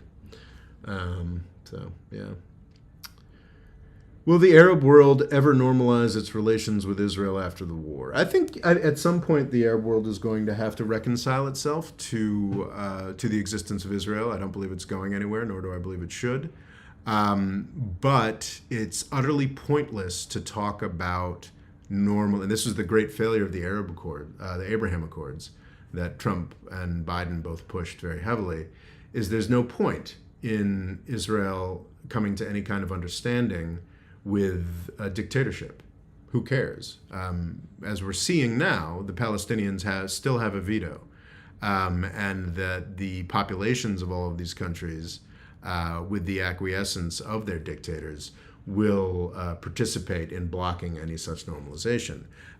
Someday, I dearly hope that Israel will have real normalization agreements with Arab democracies. Until we have Arab democracies, there's no point, as the past couple weeks have illustrated. Pete Wenzel, I like your description of most Middle East states as British Raj-style principalities, but is their relationship to the U.S. really that different to most of Europe's? Yes, European countries are real states with real wealth, real histories, and really responsive governments. I 100% agree that European states are in an ongoing process of losing sovereignty to the United States, no question.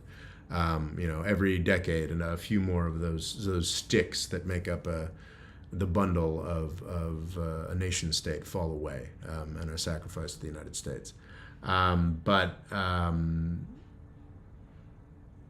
They are not as abject as the absolute monarchies of the Middle East.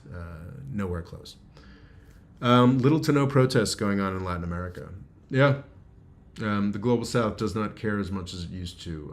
The great, I think I mentioned this last time, made it almost the centerpiece of the last live chat, is just the extraordinary fact that India does not care. In fact, there are significant slices of the Indian public and government that kind of like the idea of brutalizing a Muslim state.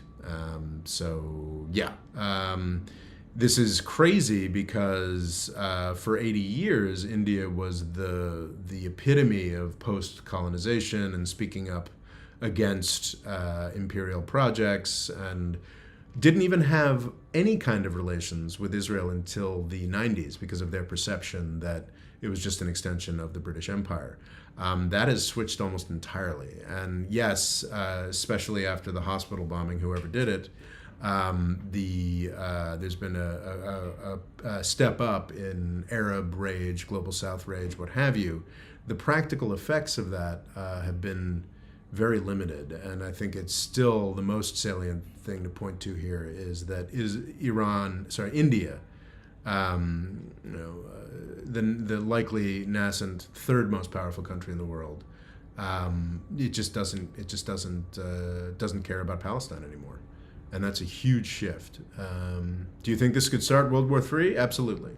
Is it likely to? I think less so than I did a week ago. Do you think the IDF, the Israeli Defense Forces, is applying the Dahiya doctrine, aka bombing civilians intentionally? They deny targeting civilians, but on their media they don't. Of course, they're bombing civilians intentionally.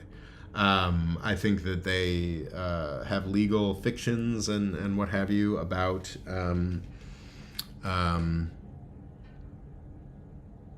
maybe the civilians they're bombing are, all next to plausible or suspected targets or something along those lines. But there's no question that they are more open to killing more civilians than they have been in previous wars. And they were already pretty open to it then. Their sense of, it's collateral damage is a lot less restricted, a lot more open now. Which is terrifying, very sad. India wants an empire in South Asia now. They have already made Bangladesh a colony. Those are very inflammatory words, Fuad. I think there may be some truth there, but I don't know that there is. India is just so damn complicated and so hard for me to cover everything. Do we have more questions? Will the U.S. ever allow the Arabic world to have competent governments? That's a great question. I think eventually we won't have a choice. I think Tunisia had a competent government for a decade, competent democratic government, and we starved them to death, which is really unpleasant. I don't think that was something that we really cared to or thought about. We just sort of let Israel and the UAE take the lead.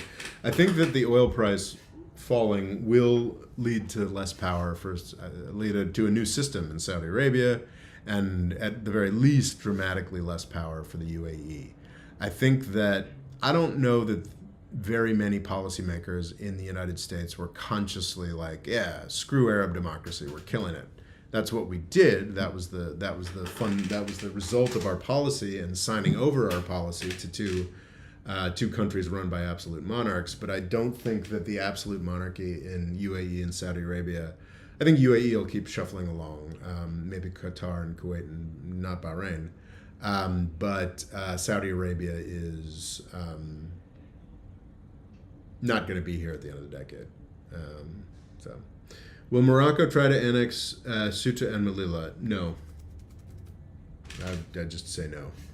Those are Spanish enclaves in Africa of centuries standing. I believe, of course, they're naturally part of Morocco, and they should be, but Morocco is incredibly dependent on not just European factories and whatnot, but specifically Spanish factories and whatnot. So I don't believe it's practical or possible or really even conceivable that Morocco would try to take those territories, unless it was really truly bottom-up grassroots type stuff. Who is the next speaker? I don't know, man. I don't follow that much. Republicans irritate me. Why are most Muslims pro-Palestine, 100% support? Oh, well, that's pretty easy. because it is seen as a European colonial experiment, one of the last ones that's left. Jerusalem is the third holiest site in Islam. It's a really big deal for Muslims, and to have it being under sort of what they perceive to be foreign occupation or European occupation remains a big insult to them. They're going to have to get over it. But I think there's this meme that, oh, they're just viciously anti-Semitic, as if like the Arabs would really give a shit if like the Jews had a homeland in Minnesota. They absolutely wouldn't. There are certainly anti-Semitic elements within Arabic culture, and certainly lots of really troublingly anti-Semitic sentiments expressed, but fundamentally that's because they have been horrifically abused over the past 80 years by a state that purports to be a Jewish one. So.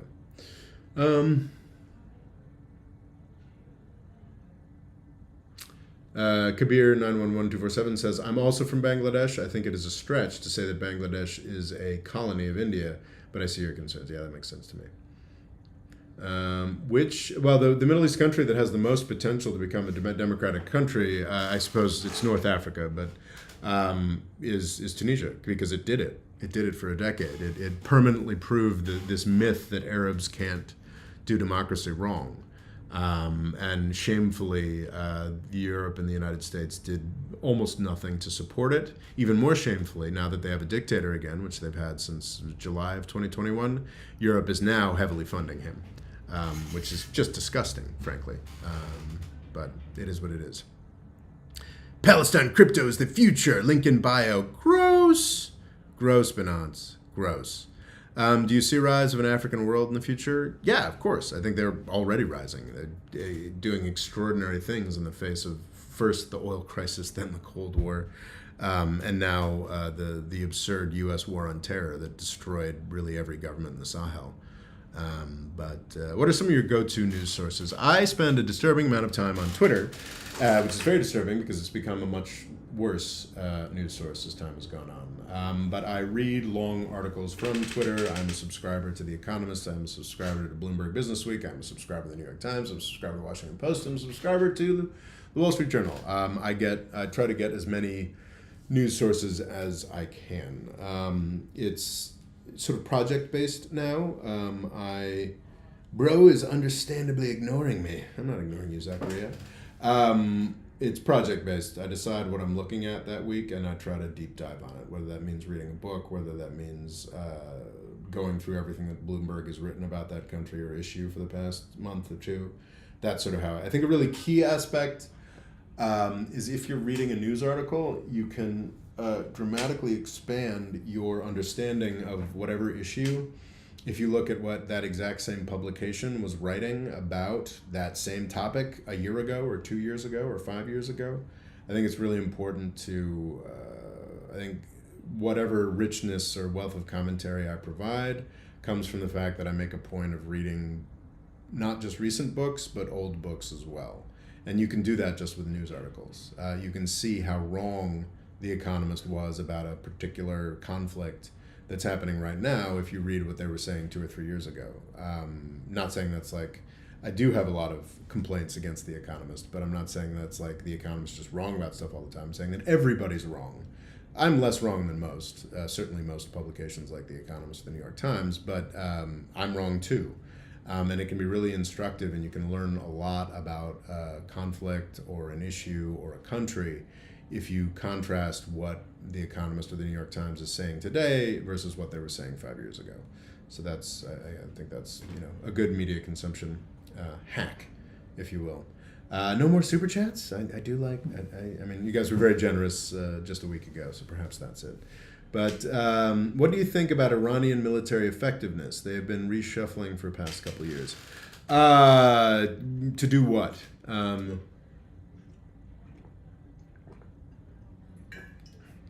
I think in part because we've had such a murderous effect on their economy, they have become masters of, what's the word? Imbalanced? No, it's, oh gosh, I'm losing my words in my old age.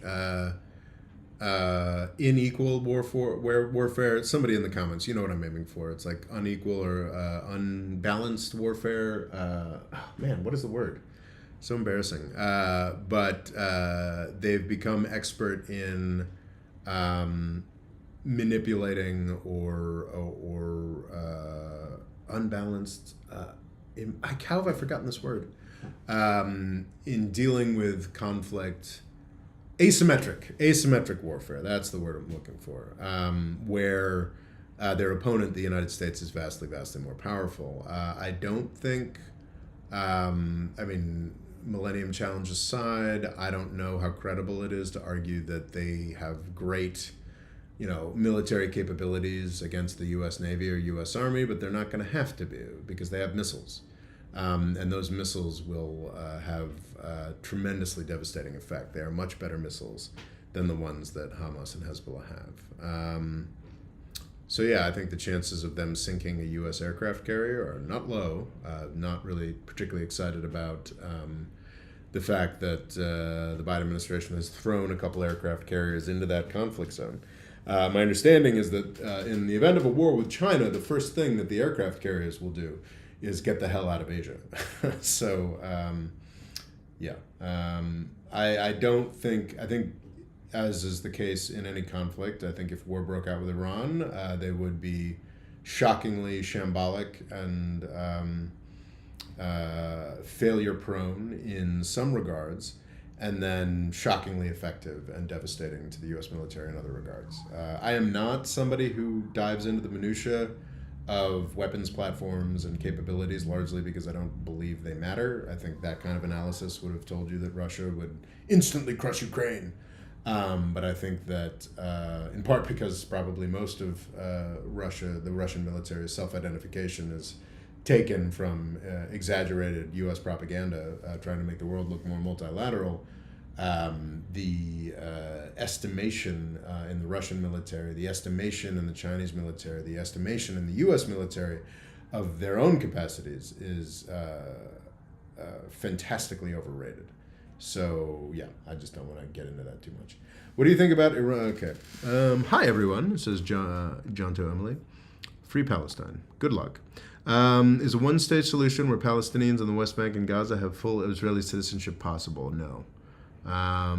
Asymmetric warfare. Thank you, guys. What do you think about Iranian... Okay. Super chat. More questions. Man, the TikTok comments are pretty garbage. It's just people posting flags of Palestine and Israel endlessly. Please stop doing that, Azam. Please stop doing that, Luis de Funes. The Atlantic Ocean is going to be filled and full of ship of something or other. What do you know about the USS Liberty? Man, I am so sick of hearing about the USS Liberty. Back in the 1960s, I mean, this is actually like an anti-Semitic fascination. Back in the 1960s, during, I think, the Six-Day War, the Israelis mistook a U.S. patrol boat for an enemy, and maybe they did it intentionally, but that seems silly to me, and attacked and killed a bunch of U.S. sailors. This is like a hobby horse for people who hate Israel, and they constantly talk about it. And my problem with it is it's just kind of deeply ignorant, because it pretends that this friendly fire episode is something that has only ever happened. Please stop it with the Israeli and Palestinian flags and TikTok. I can't actually answer any questions on TikTok. There we go. If I'm continuing to see that. What was I saying? Yes, the USS Liberty. People pretend like this is the only time something like this has ever happened. In fact, Saddam Hussein blew up a U.S. ship. I don't think he sunk it, but he killed a bunch of U.S. sailors right before, this is in the 80s, right before the U.S., so the U.S. used the sinking of that ship or the attack on that ship to justify jumping into the Iran-Iraq war to save Saddam Hussein. So you get that, right? Like, so we had a U.S. Liberty type incident in the 1980s where we jumped into the war to save the guy who had attacked, the U.S. ship. So like the idea that the USS Liberty is some kind of like secret, card, like you pull this card and it means Israel hates us and blah, blah, blah. It just seems ridiculous to me. So I don't take the USS Liberty particularly seriously. TikTok is full of children. Yes, that's true. Please stop it with the flags. I'm going to start blocking people with the flags. Let's see. Mute account. Yeah. Okay, I've started muting accounts that do the flags. If you do an Israeli or Palestinian flag, I am muting you. Okay, because I don't want to see it anymore. Communism on TikTok. Okay, good. There's an Israeli one I can block. Thank you. You're liking me, making me feel. You're making me feel better. So I'm not just blocking Palestine flags. I am blocking all Israeli and Palestinian flags on TikTok.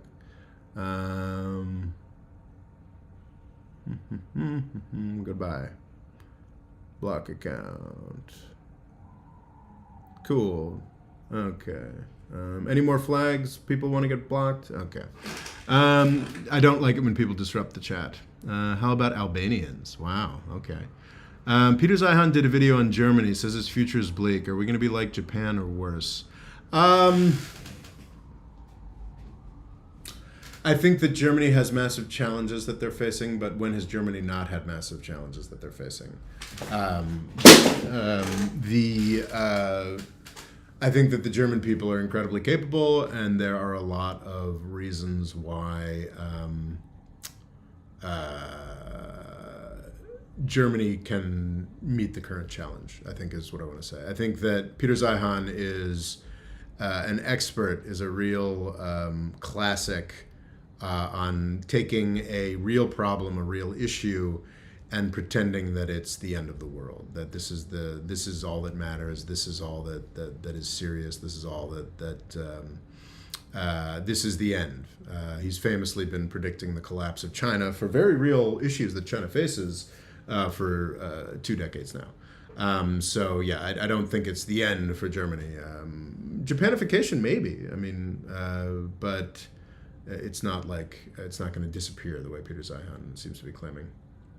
Yes, I am flagging flags. It really irritates. It's fine if you want to put a flag in the chat, but over on TikTok we've got people who are just constantly.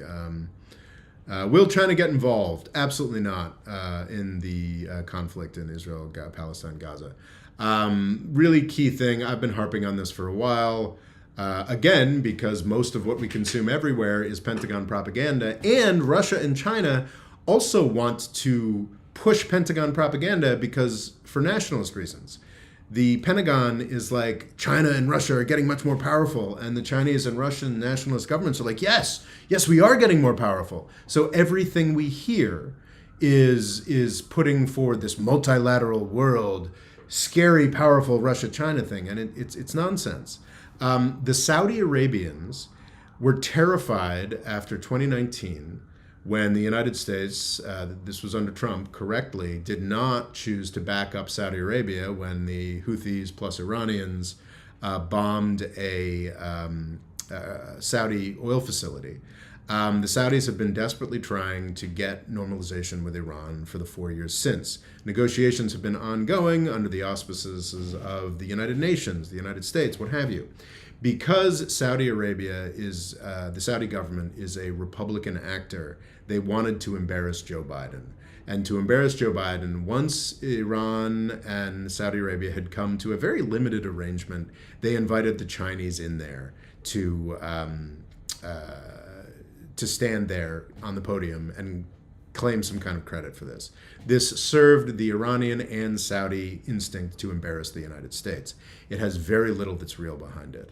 I went to a sort of symposium on Yemen a number of weeks back, and it was fascinating. Everybody, in the symposium wanted to ask the experts about, China's so involved in Yemen now, right? Didn't they bring about the ceasefire and the peace and da-da-da? And every Yemen expert was like, if there's Chinese influence here, I haven't seen it. It's not a real thing. So no, China is certainly going to have press conferences. It's going to talk about the evils of imperialism, and unlike India, is not going to jump over to the Israeli side this time, it seems like. Yeah, it's not some sort of what's the word I'm looking for here? It is not going to be a real factor in how the Israel-Palestine conflict plays out. When the brutal holy war going to happen? Never. No cap. The brutal holy war is not going to happen. Let's see here. Unless you count the ethnic cleansing of the Palestinians, which is ongoing and certainly has some religious elements, but mostly political. How would the United States government respond to instability? Thank you for the super chat. Second super chat today. Thank you, man. How would the United States government respond to instability in the Gulf states caused by a drop in the oil prices? That's a really important question. I was discussing this recently with a friend, and I think one of the great victories that Hamas has given to the United States is that it's made that question a little simpler. With a formal treaty obligation to the Saudi government, the Saudi royal family, the United States would have felt legally bound to jump in and have like a decade-long Afghanistan type situation to continue to prop up the Saudi government as it was falling. Thankfully, we have dodged that. Roseanne, I'm about to block you because I'm sick of the flags. I think I told you all that. No more flags. No more Israeli or Palestinian flags. Thank you very much. I need to read people's questions. Goodbye. There's an Israeli one I can do. Okay, that's good. I like to be even-handed. I block the people who are posting too many Palestinian flags, and then I block the ones who are... I'm not going to add... No, I'm not going to add it to blocked keywords, but... No. But yeah, okay. So freedom for Palestine. Yep, you can say that all you want. Why are Saudi and Iran enemies? They're not.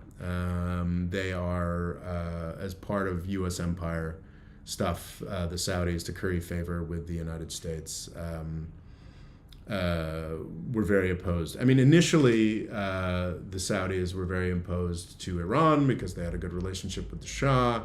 The Iranians, for their first decade or so, had a revolutionary justification that was very threatening to the Saudis. Now, I mean, they're fine. This sort of balderdash about eternal Sunni-Shia enmity was always nonsense. And pointed it out at the time, and that's become more and more apparent.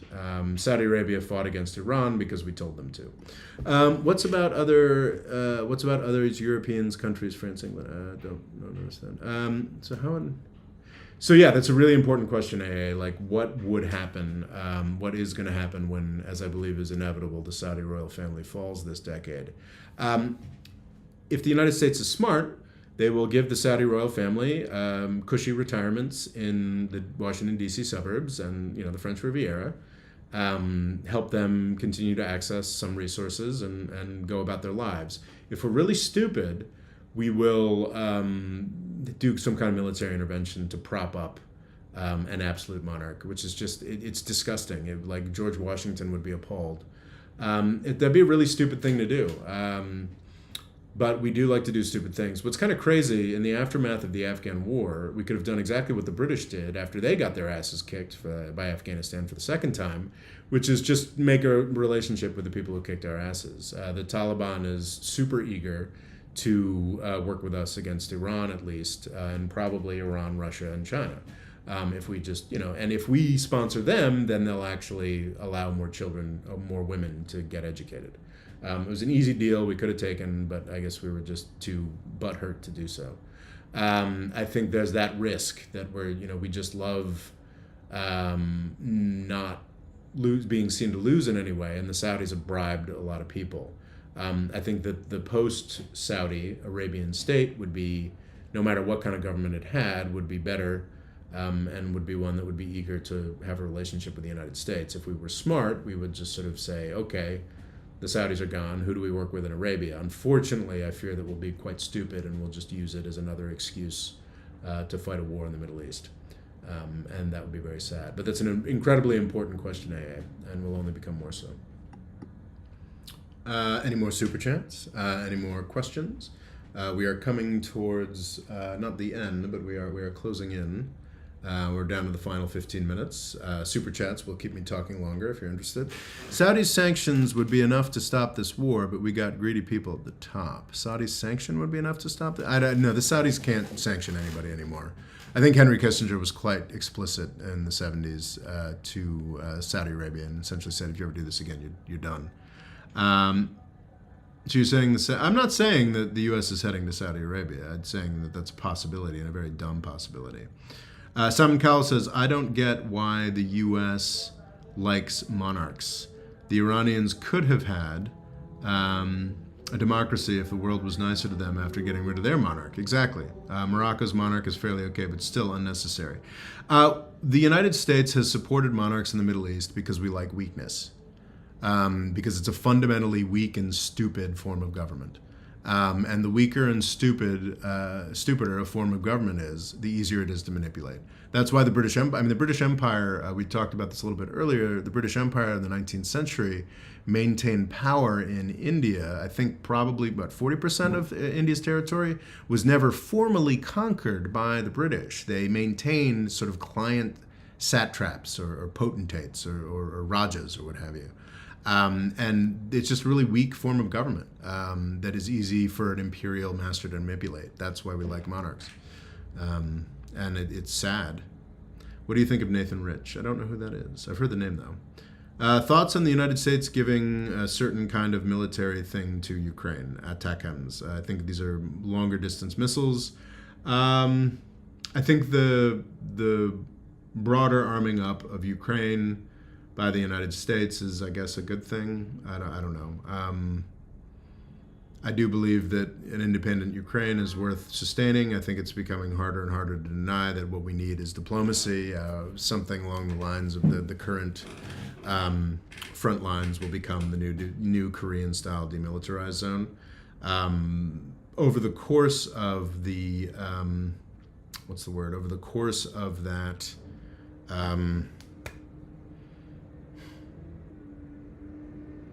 Over the course of that Koreanization of Ukraine will eventually give them all the weapons. I think that the game that the Biden administration has played, what kind of escalation can we get away with as far as weapons given to Ukraine is I think, very clever. I think there's a lot of Ukraine supporters who are just like, oh, if Biden had just given us this at this point, it would have made all the difference. Yeah, but it could also have led to World War III. I think eventually when Ukraine is South Korea, a garrison state against Russia, it will eventually have the full range of weapons that the United States provides. I do think that a careful game of judging how to do that is very wise and necessary, and I don't think something we should complain about so much to avoid World War III. What do you think, Mike Z asks, what do you think Netanyahu/Israel's government ultimate end goal is? Where exactly would the borders be, etc.? Geneva and the United Nations call West Bank settlements illegal while the U.S. supports them. Do Western institutions not need to agree? I think the end game, as I've said in other live chats, is basically Israel from the Jordan to the sea. I don't think the Netanyahu government or any Israeli government wants the okay, you're done, buddy. I want to read things other than flag. You're blocked. Goodbye. I said you're blocked. Goodbye. The block account. Thank you. Confirm. Where are we? No, not the Netanyahu government nor any Israeli government wants to be the ones that go through the horrific process of completing this incredible tragedy where the Israeli state, created in large part by the Holocaust, carries out its own incredible war crimes. Not obviously on the scale of the Holocaust, but I do think that every successful Palestinian attack is an opportunity to ratchet up that level of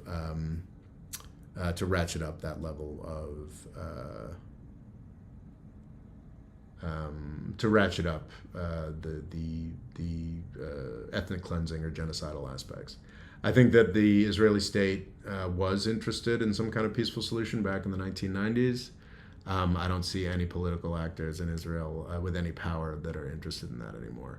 So there isn't really an end goal. I mean, Netanyahu would love it if he could have just continued sort of the slow drip drip ethnic cleansing in the West Bank without having to deal with Gaza at all. Hamas is a great partner for Israel because they're really nasty and look threatening, but can also be negotiated with through Qatar.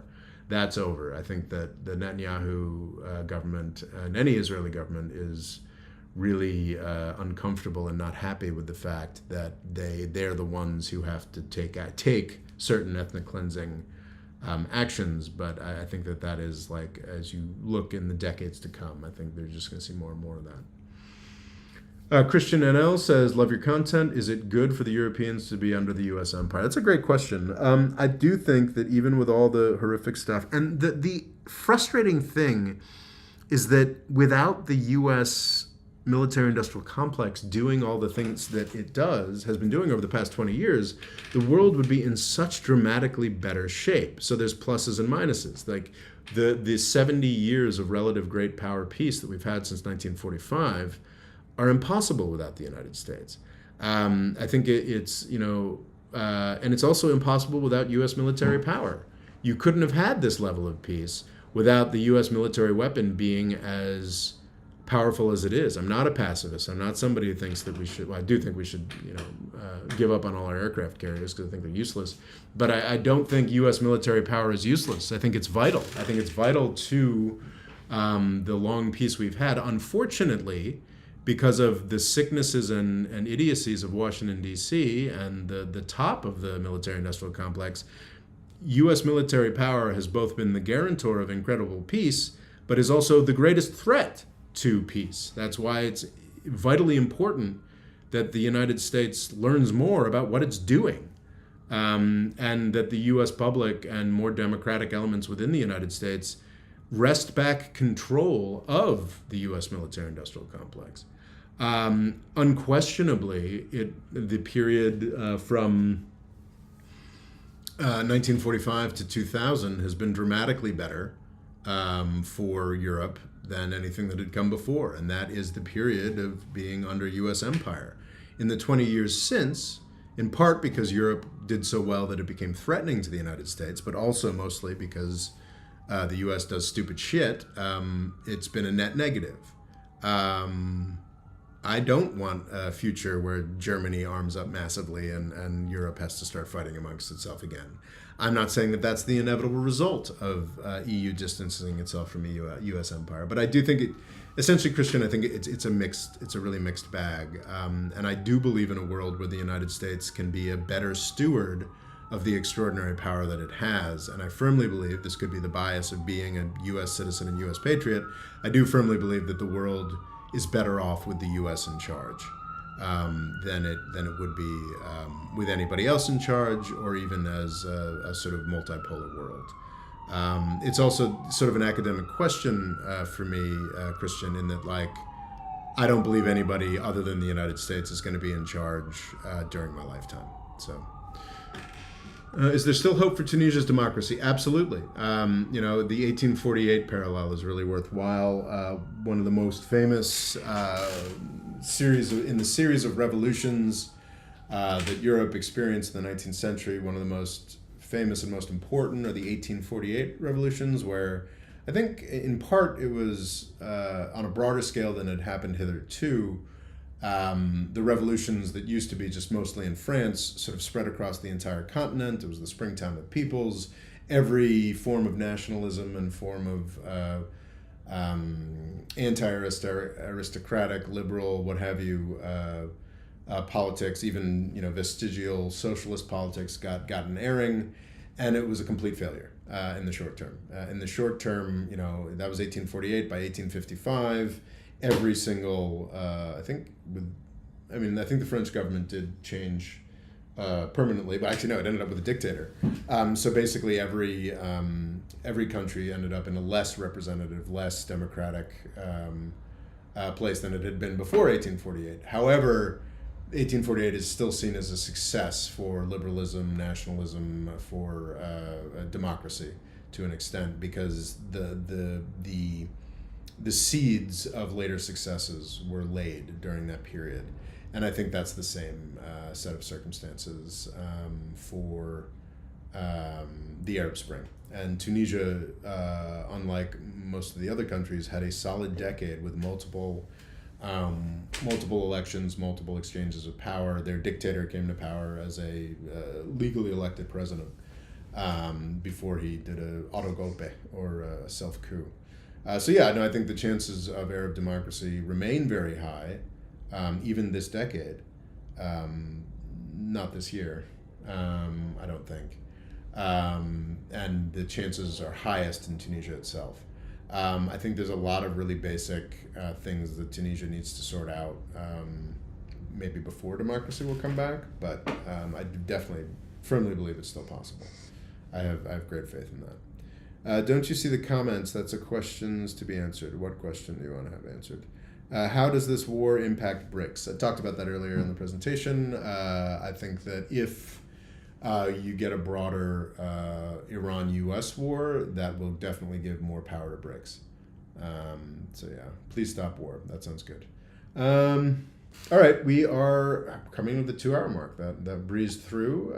As predicted, this is not quite as big as last week's live chat, but it's been a pleasure to speak to 120 odd people on YouTube and 150 on TikTok for the past 2 hours. If you're interested in more of my content, there is tons available at More Freedom Foundation or Mo Freedom Foundation on YouTube, talking about all of the issues discussed here. We've got recent in-depth coverage of Nagorno-Karabakh as well.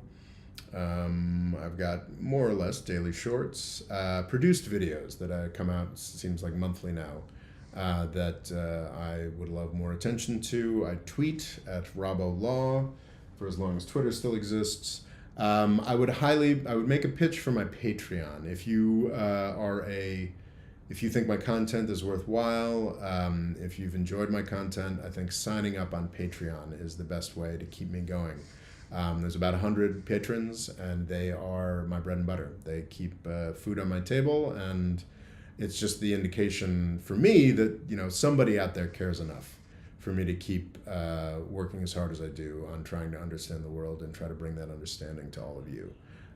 So if you've liked this presentation, I would make a hard pitch for my Patreon. You can find links to that everywhere on both TikTok and YouTube. If you do join the Patreon, you get access to 2 events like this that are for the patrons only every month. We have the patrons only newscast, which is much like this, except I research 10 or 12 topics from the month, and I can answer every single comment and question, because only 10, 15 patrons actually show up for the live broadcast. Many more watch it after the fact. We also have a monthly group chat on the Discord server. We have a Discord server that is available only to patrons. I'm consistently amazed by the high level of discussion that goes on there. A lot of folks who know a lot more about the regions they focus on than I do. It's been a great resource for me. I know it's a great and building community. That is the Discord server that is only available to patrons. So yeah, I think that's what I've got to say. I don't think I missed any super chats. So thank you all so much. Sarah Jessica Farter says, good stream, Rob. Thanks. Appreciate that. All right. Thank you all so much. This has been great. And look at that. I actually have a TikTok Let Me Talk the whole time. I'm impressed. Are you a full-time YouTuber? I am, but that's more because of prior successes, not because this is a self-sustaining endeavor. I would like it to be a self-sustaining endeavor, because sooner or later I will have to stop if it does not become one. All right, thank you. We are ending on TikTok and now, and we are ending here. Thank you so much. And we're off.